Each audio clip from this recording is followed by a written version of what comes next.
Welcome to SS productions. ఈ వీడియోలో మనము 6th క్లాస్‌కి తెలుగు సంబంధించి న్యూ టెక్స్ట్ బుక్ అనేది ఆల్రెడీ చెప్పుకోవడం జరిగింది కాబట్టి 7 లెసన్స్ అనేది ఆల్రెడీ పెట్టడం జరిగింది. ఇక్కడ 8th లెసన్ అనేది చూసుకుందాం కంటిన్యూషన్.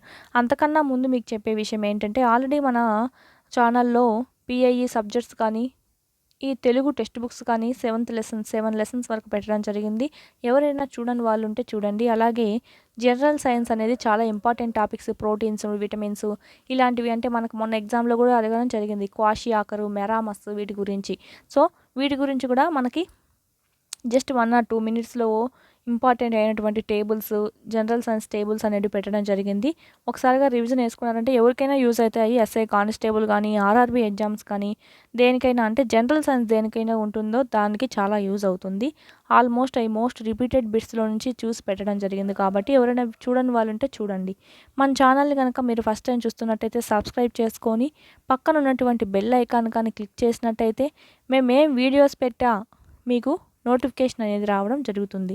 బెల్ ఐకాన్ క్లిక్ చేసి దాంట్లో ఆల్ అనే ఆప్షన్ అనేది సెలెక్ట్ చేసుకోండి. నెక్స్ట్ మనం పిఐఈ అనేది పెట్టడం జరిగింది. విద్యకు సంబంధించినటువంటి ఆర్టికల్స్ గురించి పెట్టడం జరిగింది. చాలా బాగా మీకు వర్కౌట్ అవుతుంది. అంటే ఏంటంటే విత్ కోర్స్‌తో పెట్టడం జరిగింది. ఇంతవరకు ఎక్కడ విని ఉండరు. ఆర్టికల్స్‌కి కూడా కోర్స్ పెట్టుకోవచ్చా అని చెప్పి మీరు ఒకసారి చూసినట్టయితే మీకు బాగా గుర్తుండిపోయే అవకాశం అయితే ఉంటుంది. అలాగే ప్రాక్టీస్ బిట్స్ అనేవి పెట్టడం జరిగింది. చూడని వాళ్ళు ఉంటే మన ఛానల్‌లో చూడండి లేదా డిస్క్రిప్షన్‌లో లింక్ అనేది ఇచ్చాము ప్లేలిస్ట్స్‌వి అవి కూడా వినండి. నెక్స్ట్ మనం లెసన్ చూసుకుందాం. నెక్స్ట్ 8th లెసన్ మేలుకొలుపు పాఠ్యభాగం చూసినట్టయితే మనకి ఇదొక పద్య రూపంలో ఉంటుంది. సో దీని యొక్క ప్రక్రియ ఏంటి? పద్య ప్రక్రియ. దీని లెసన్ యొక్క ఇతివృత్తం ఏంటంటే సమానత్వము. ఇది మనకు సంబంధించి ఇక్కడ చిత్రం అనేది ఇవ్వడం జరిగింది. పిల్లవాళ్ళకి క్వశ్చన్స్ అనేది ఇచ్చారు. ఈ పాఠం యొక్క ఉద్దేశం ఏంటంటే మన భారతదేశం అనేది భిన్నత్వంలో ఏకత్వానికి ప్రతీక. స్వాతంత్రానికి ముందు నిమ్నజాతుల పరిస్థితిని, ఆనాటి వారి ఆకాంక్షను తెలియజేయడమే ఈ పాఠం యొక్క ఉద్దేశంగా చెప్పడం జరిగింది. ఇది రచించినటువంటి కవి ఎవరంటే కుసుమధర్మన. ఈయన ఎక్కడ పుట్టాడు? రాజమహేంద్రవరము లక్ష్మీవారపుపేటలో కుసుమ నాగమ్మ వీరస్వామి దంపతులకు జన్మించాడు. వైద్య విద్వాన్, సంస్కృతము, ఆంగ్లము, హిందీ, ఉర్దూలలో ఈయన చాలా పాండిత్యం కలవారు. మరియు ఈయన రాసిన రచనలు చాలా ఇంపార్టెంట్. ఇది మీకు హింట్ కూడా చెప్తాను చూడండి. నిమ్నజాతి ముక్తి తరంగని, నల్లదొరతనము, హరిజన శతకము, మాకొద్ది నల్లదొరతనము రచనలు చేసింది ఎవరంటే కుసుమధర్మన. ఇక్కడ మనం ఒక డిఫరెన్స్ అనేది గమనించాలి. మాకొద్ది తెల్లదొరతనం కూడా ఉంది. తెల్లదొరతనం రాసింది ఎవరు? గరిమెల్ల సత్యనారాయణ.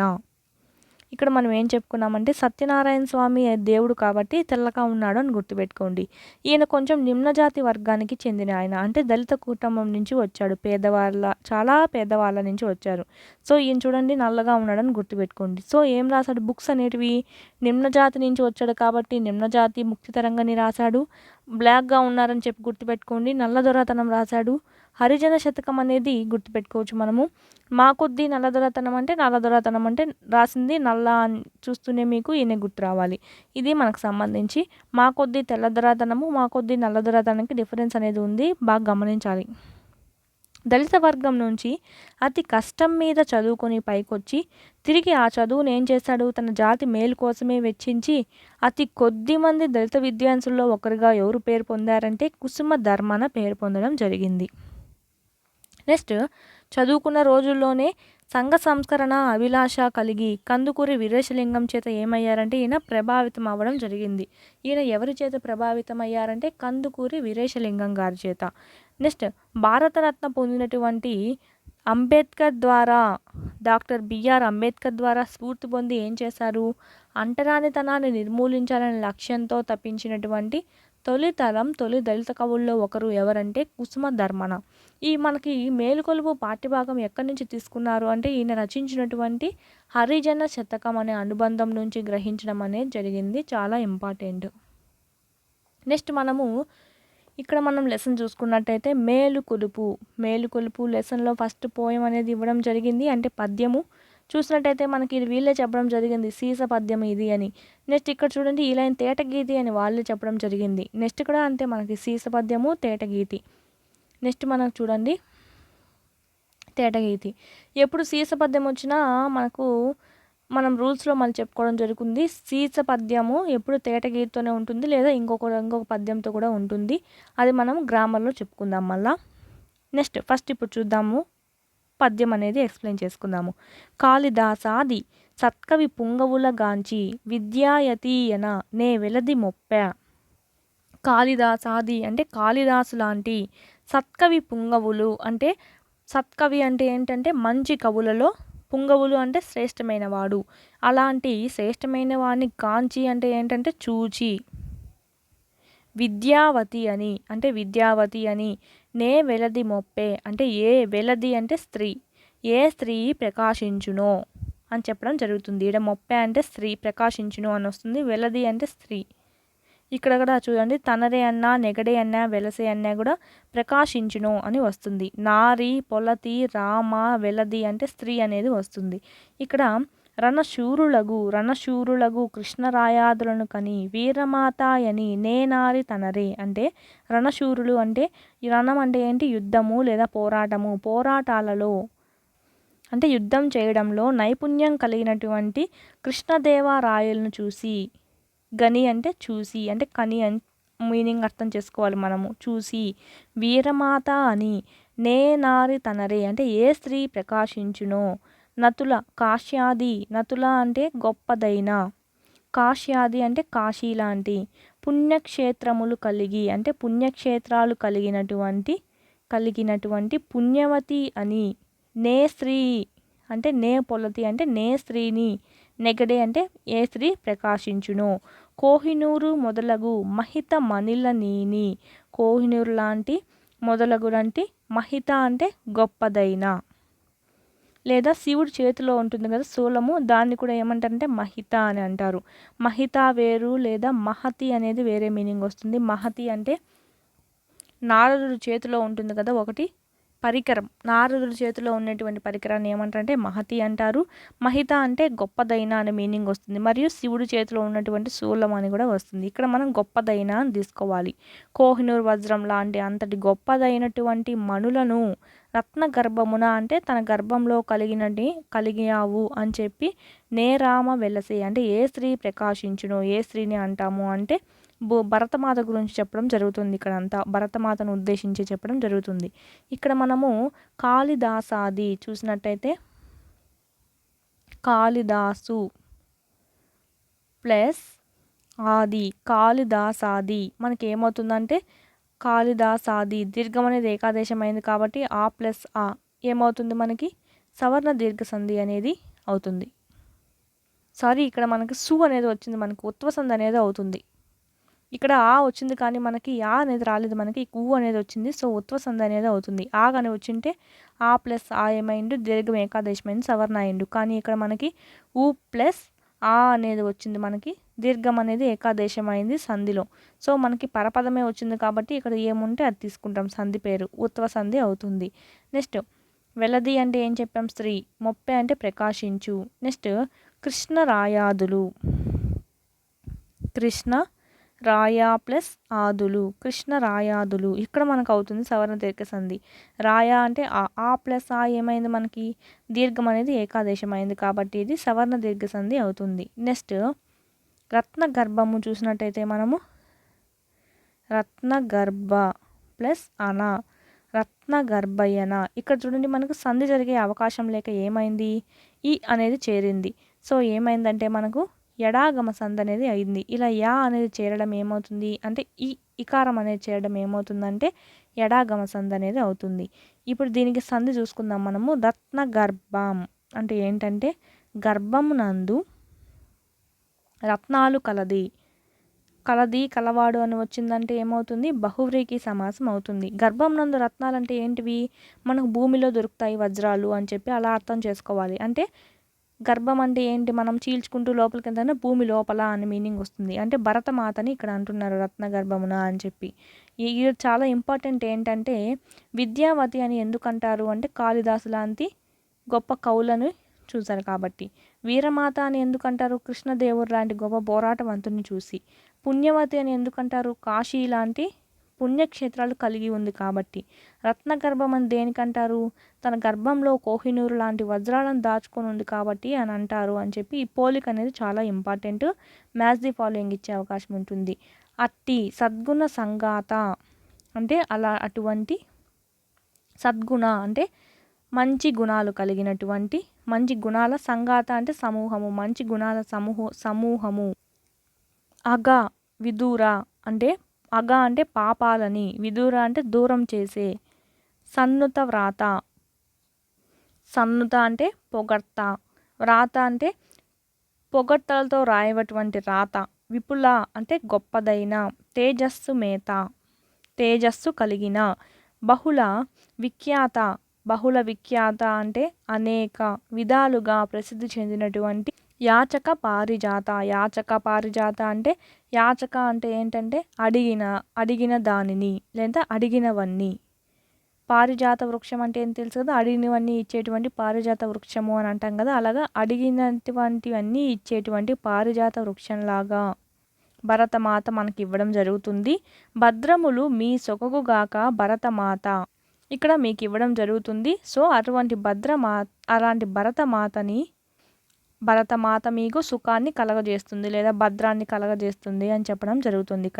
ఇక్కడ యాచక పారిజాతతో ఎవరు పోల్చారు? భరతమాతని పోల్చారు. అంటే యాచక పారిజాతము అడిగిందల్లా ఇస్తుంది కదా, అలాగ అడిగిందల్లా ఇచ్చేది పారిజాత అంతా పోల్చి పారిజాతాన్ని మనకు భరతమాతతో పోల్చడం జరిగింది. అంటే ఆ భరతమాత కూడా అడిగిందల్లా ఇస్తుంది పారిజాతం లాగా అని చెప్పి.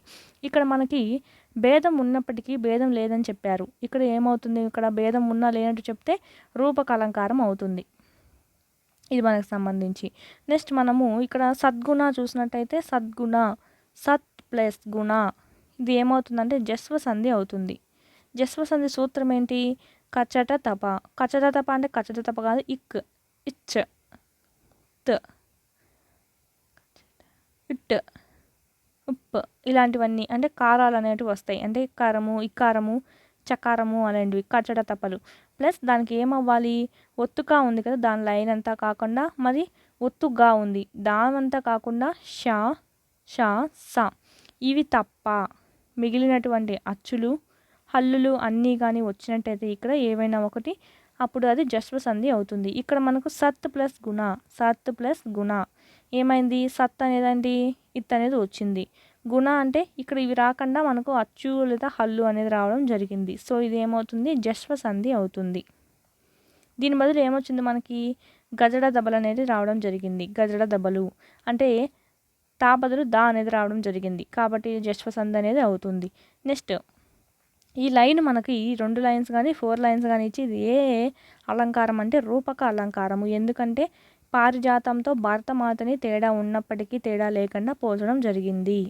నెక్స్ట్ దీన జాతుల దుర్గతి గని అంటే బలహీన జాతుల యొక్క పరిస్థితిని చూసి గోషీలు భారతాంబ అంటే బాధపడింది భారతాంబ.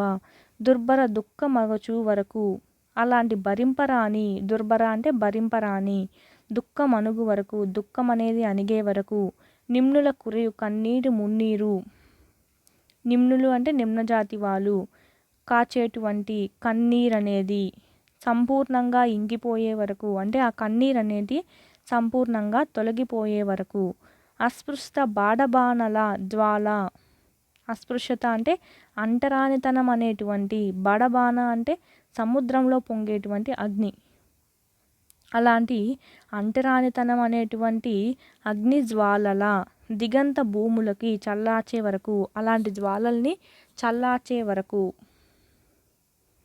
జాతి భేద విచ్ఛిన్న సకలాంగములు, కుల జాతి మత అనేటువంటి విచ్ఛిన్నమైనటువంటి వీటన్నిటినీ సకలాంగములు అంటే అన్నిటినీ కలిపే వరకు, సంచితాకృతి ధరించి వరకు అంటే అన్నిటినీ కలిపి ఒక ఆకృతి అనేది ఏర్పరుస్తాం కదా, దాన్ని ఏమంటాం? సంచితాకృతి.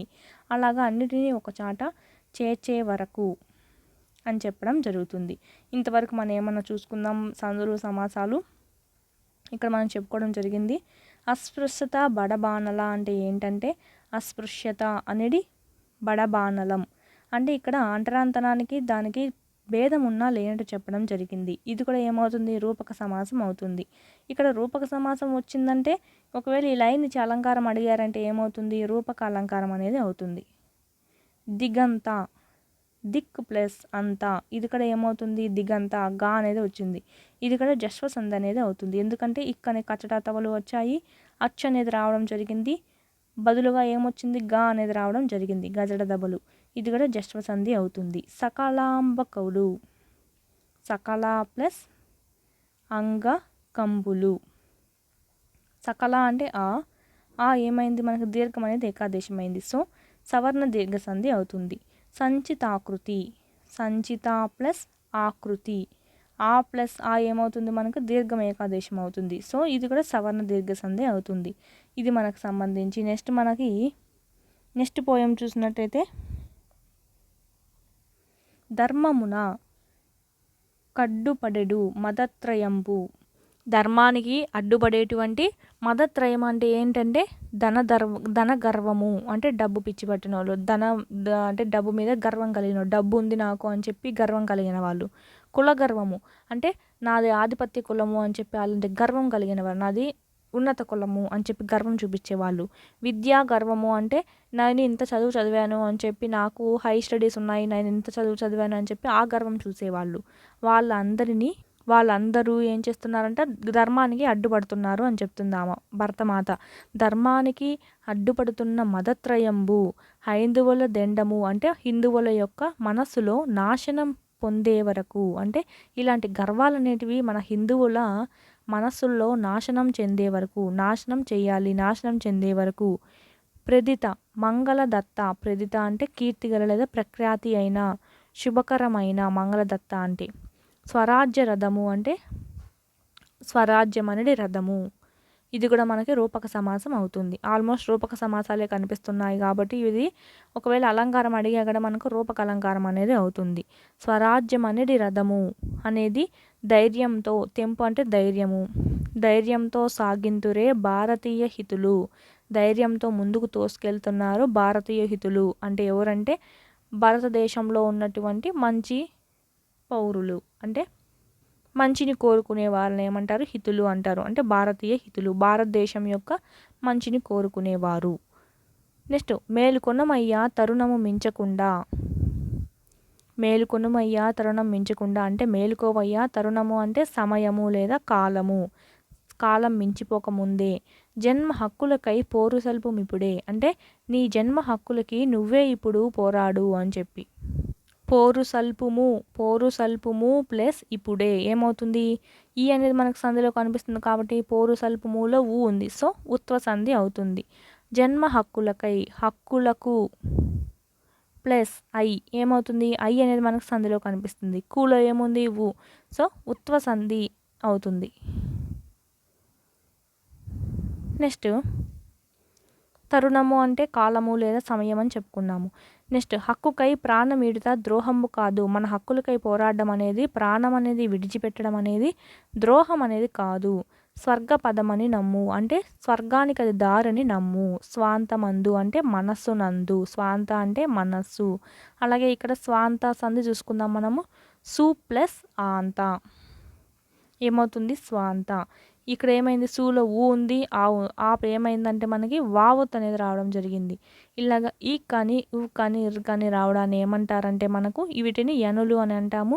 సో ఇది యనాదేశ సంధి అనేది అవుతుంది.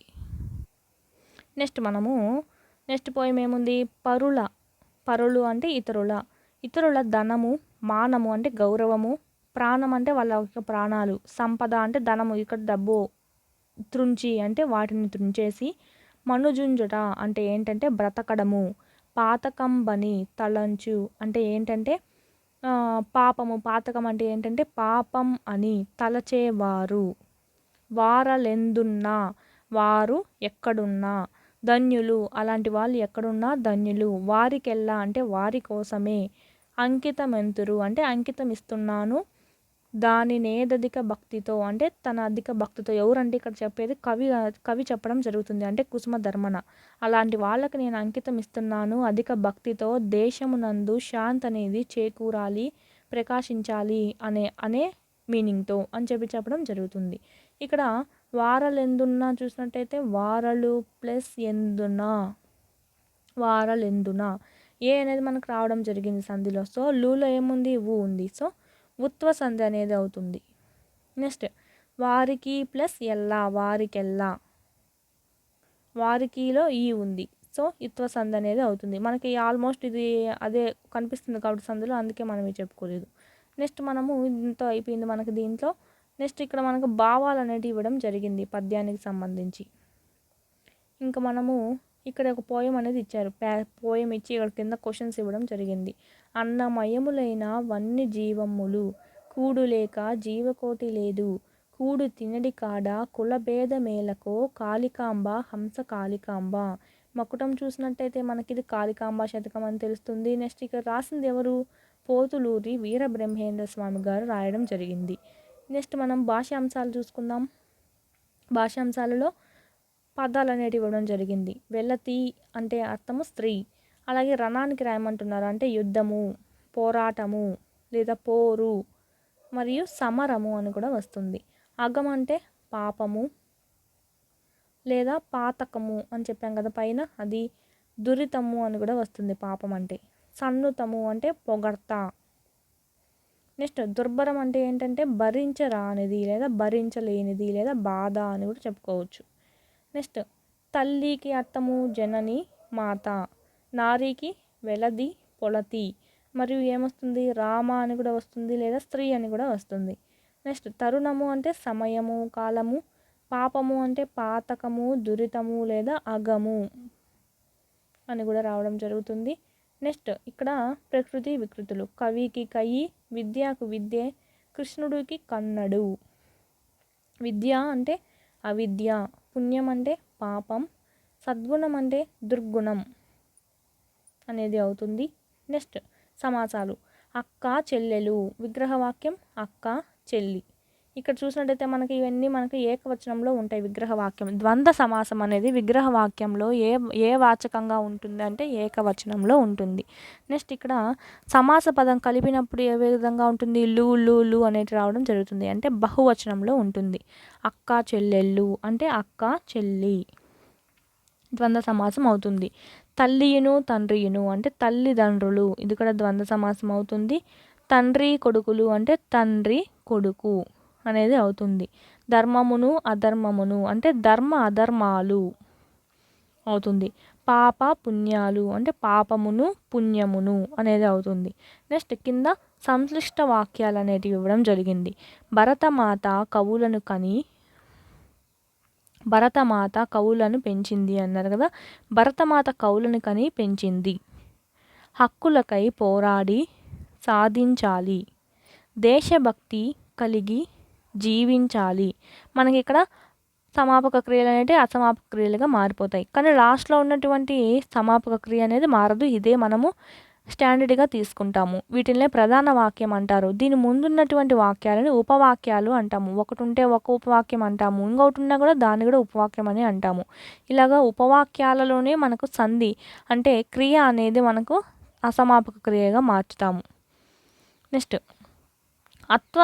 అత్వ సంధి గురించి ఇవ్వడం జరిగింది. అత్వ సంధికి ఏంటి? మనకు అత్తునకు అచ్చుపరమైతే ఏమని చెప్పుకున్నాము? బహుళము. మనం హింట్ అనేది చెప్పుకోవడం జరిగింది.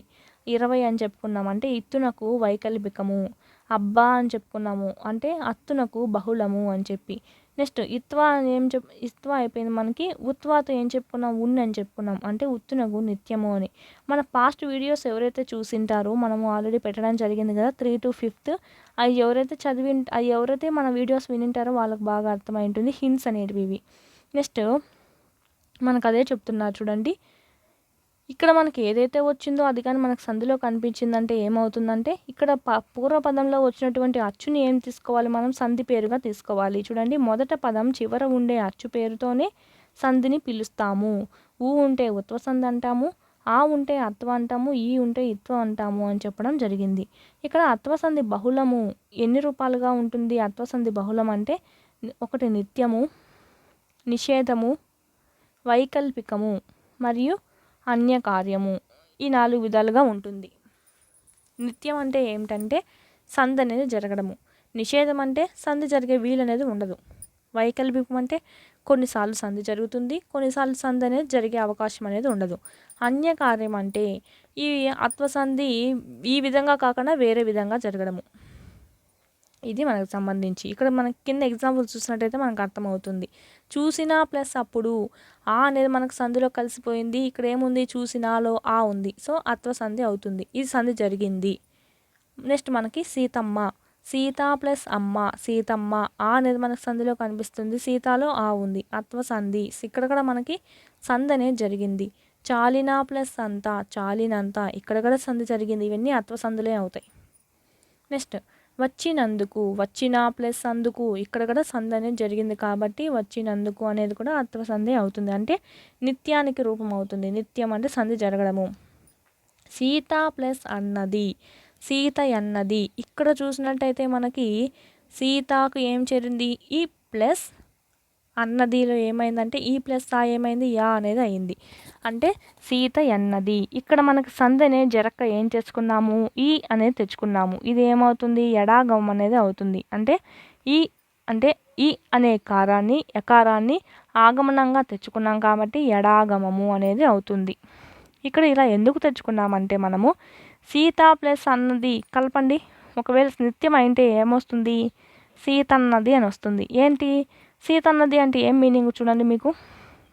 అంటే ఇక్కడ సీత అనే అబ్బాయి ఉన్నాడు, ఆ తన్నది అని చెప్పి వస్తుంది. అంటే సీతన్నది, సీత అనే అన్న ఉన్నాడు, ఆయన్నది అని చెప్పి వస్తుంది. కానీ మనకి ఇక్కడ సంధి విడగొట్టేటప్పుడు ఏమిచ్చారు సీత అన్నది అని ఇవ్వడం జరిగింది. అంటే సీత అనే అమ్మాయి అనింది అని చెప్పి మీనింగ్.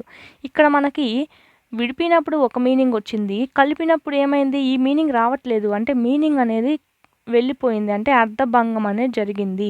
ఇలాగా అర్థభంగం కానీ జరిగిందంటే దాన్ని సంధిగా కలపడానికి వీలు లేనప్పుడు, అర్థభంగం జరిగినప్పుడు ఏం చేయాలి దాన్ని సంధిగా కలపకూడదు, ఈ అనేది తీసుకోవాలి. అందుకనే మనం ఇక్కడ తీసుకోవడం జరిగింది.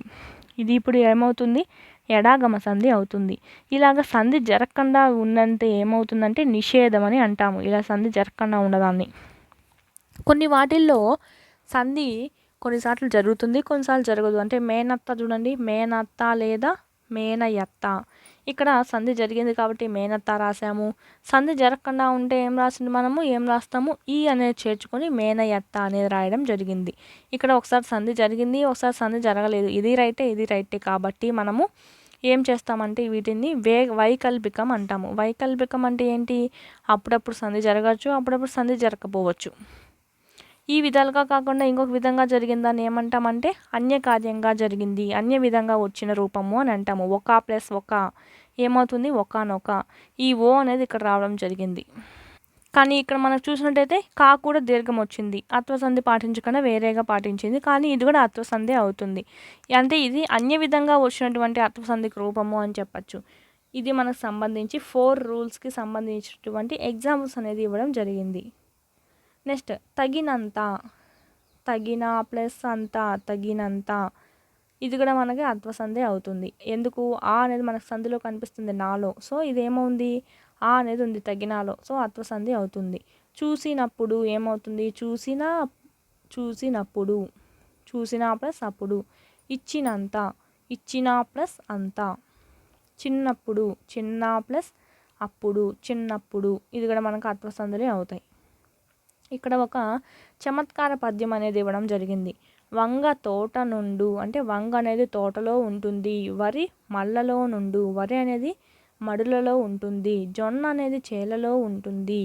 చోద్యమగును, తలుపు మూల ఉంటుంది, అంటే తలుపు మూల నుండు. తల మీద నుండు, తల అనేది మీద ఉంటుంది, అంటే శరీరం మీద అని. దీని భావమేమి తిరుమలేశ అని ఇవ్వడం జరిగింది. ఇదొక చమత్కార పద్యము. మనకు ఒక విధంగా చదివితే మనకి ఇది అర్థం కాదు. ఇక్కడ చెప్పినట్టు వంగ తోటలో ఉంటుంది, వరి మళ్ళలో ఉంటుంది. చూడండి తలుపు మూలలో, తలపైన ఉండేది ఏది అనే ప్రశ్న ఉదయిస్తుంది, కానీ సమాధానం అక్కడే ఉంది. వంగ అనేది తోటలో ఉంటుంది, వరి అనేది మళ్ళలో ఉంటుంది, జొన్న అనేది చేలలో ఉంటుంది, తలుపు అనేది మూల ఉంటుంది, తల అనేది శరీరం మీద ఉంటుంది అని చెప్పి ఇదొక చమత్కార పద్యం అనేది ఇవ్వడం జరిగింది. ఇదే మనకు పెద్దగా ఇంపార్టెంట్ లేదు, జస్ట్ అది చమత్కారానికి ఇవ్వడం జరిగింది. చదవండి ఆనందించడంలో ఏమిచ్చారు మనకి, ఎక్కడ మనసు నిర్భయంగా ఉంటుందో దాని గురించి ఇవ్వడం జరిగింది. ఇక్కడ చూసినట్టయితే ఇక్కడ ఇది అనువాదం చేసింది ఎవరంటే చలం. ఇది మామూలుగా ఎవరి రచన అంటే మనకి రవీంద్రనాథ్ ఠాగూర్ యొక్క రచన. దీన్ని అనువాదం చేసింది ఎవరంటే ఈయన బెంగాలీ భాషలో రాశారు.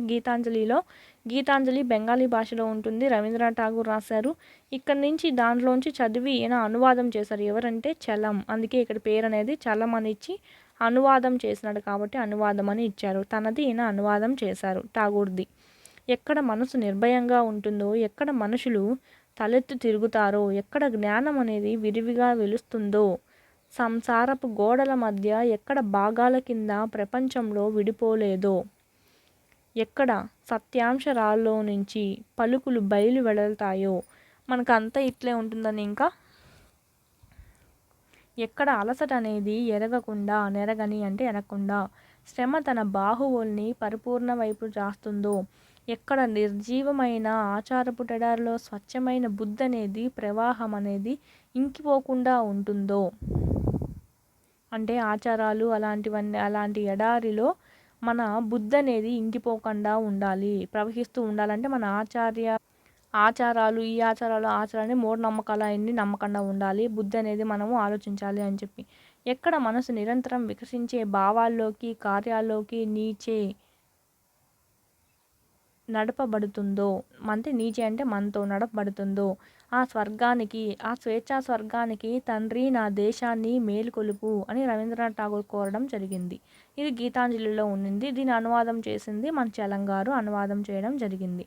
ఇక్కడ మనం ఏమన్నా చూసుకుందాం. నిర్ ప్లస్ భయం ఏమవుతుంది? నిర్భయం. విసర్గ వచ్చింది కాబట్టి మనకి విసర్గ సంధి అవుతుంది.